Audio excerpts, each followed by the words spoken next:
Hi everyone. వర్షాకాలం start అయిపోయింది. అందరికీ కోల్డ్, ఫీవర్ వస్తుంటాయి. అలాంటప్పుడు ఇమ్యూనిటీని పెంచుకోవడానికి నిమ్మకాయ చారు చేసేసుకుందామా? Let's go. First stove on చేసుకొని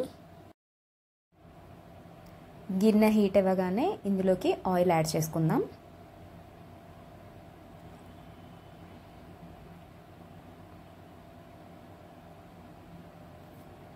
ఇప్పుడు దీంట్లోకి ఆవాలు, జీలకర్ర వేసి రోస్ట్ చేసుకుందాం.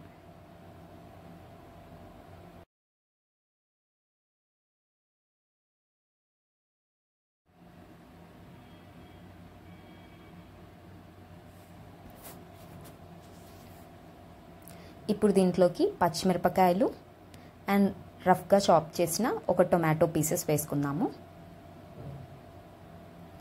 కరివేపాకు, ఫ్రెష్గా క్రష్ చేసిన గార్లిక్ అంటే వెల్లుల్లి.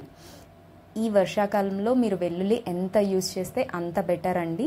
ఎందుకంటే వెల్లుల్లిలో ఇమ్యూనిటీని ఎన్హాన్స్ చేసే ప్రాపర్టీస్ ఎక్కువగా ఉంటాయి. ఇవన్నిటిని కూడా బాగా ఫ్రై చేసుకుందాం.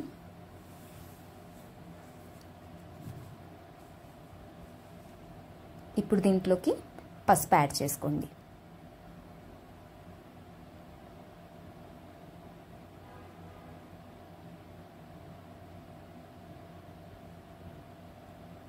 వన్స్ ఇవి ఫ్రై అవ్వగానే దీంట్లోకి 1 కప్ వాటర్ యాడ్ చేసుకుందాం.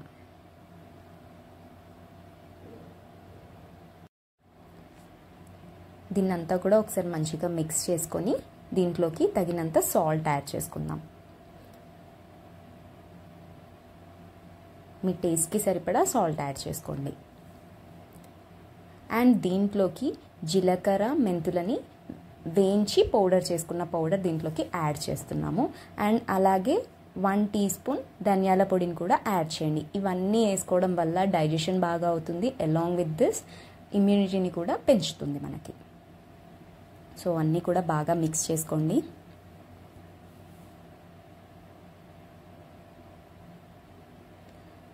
ఒక 5 మినిట్స్ దీన్ని బాయిల్ అవ్వనిద్దాం.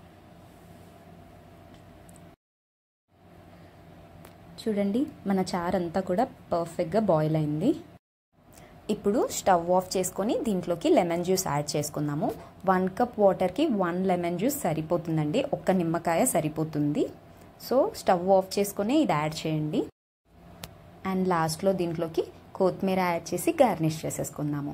అంతే అండి, చాలా సింపుల్ అండ్ క్విక్గా నిమ్మకాయ చారు రెడీ అయిపోయింది. ఇది వేడి వేడి అన్నంలో ఇలా తింటే చాలా బాగుంటుంది. మీరు కూడా ఖచ్చితంగా ట్రై చేయండి. ఎస్పెషల్లీ కోల్డ్, ఫీవర్ ఉన్న వాళ్ళు తింటే కనుక ఖచ్చితంగా రికవరీ అనేది తొందరగా అవుతుంది. ఎందుకంటే వాళ్ళలో ఇమ్యూనిటీ తక్కువ ఉండడం వల్ల. సో ఇది తింటే ఇమ్యూనిటీ తొందరగా ఎన్హాన్స్ అవుతుంది మన బాడీలో. ఖచ్చితంగా మీరు ట్రై చేయండి. ఒకవేళ ట్రై చేస్తే టేస్ట్ ఎలా ఉందో మాత్రం ఖచ్చితంగా కమెంట్ చేయండి. నెక్స్ట్ మీకు ఎలాంటి రెసిపీస్ కావాలో కూడా కమెంట్ చేయండి.